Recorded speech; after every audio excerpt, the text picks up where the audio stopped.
Hi mga kabayan, ito na nangyari sa amin dito sa Las Piñas.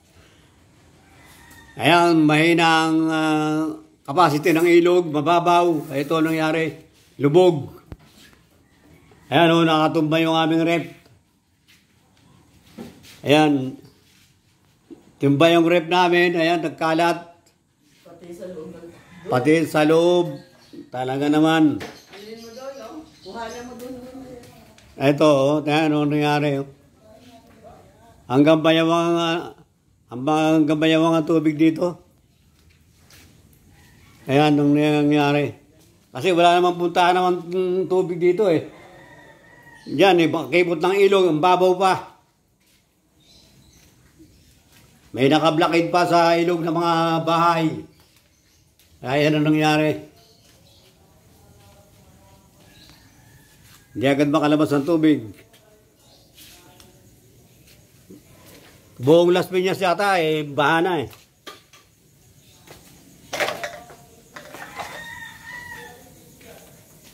Ayan o.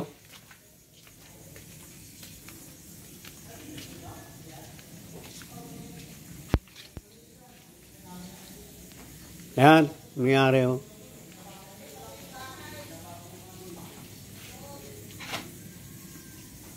Sa lalim ng tubig. Yung ginawa ko ng flood control, ay hindi naman umandar yung aking bomba. Kaya napuno rin itong bahay namin.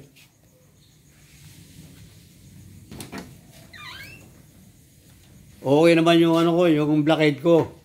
Kaya lang talagang hindi umandar yung aking bomba, ang bagong bili.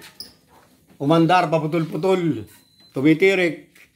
Hanggang sa dumami tubig. Ito na nangyari sa bahay namin, oh. Pulo ng tubig. Ayan, bagsakan pati yung mga silya. Ayan. Mabuti lang, hindi nabagsak yung TV. Ayun. Bigas natin. Hinihiga mo ba yung bigas, eh? Baka makuha pa yung kalahati. Ayan na, ito eh. Bigas, nakabato sa lamesa eh. Ewan ko na. Nabasaya kagabi. Wala na yung one yan. Siguro yung tuyo lang makukuha ko dyan. Kasi nabasaya ng kanal. Hindi naman malilis sa tubig ang nakabasa dyan. Ayan. Ito nangyari sa aming kapagaligiran. Sa labas. Walang daanan ng tubig. Mahina ang tubig, mahina ang ilog.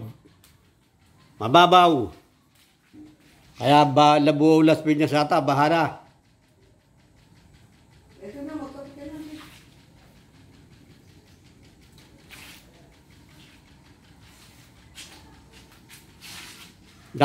Dati namang hindi nagbabaha rito. Ngayon lang. Bumabaha rito kaunti. Hanggang sa kalsada lang. Ay ngayon, buong bahay.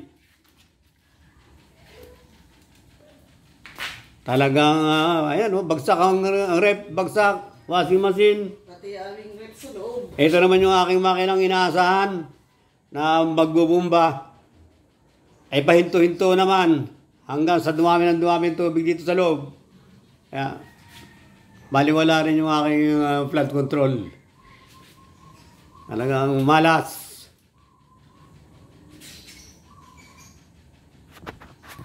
Bye-bye.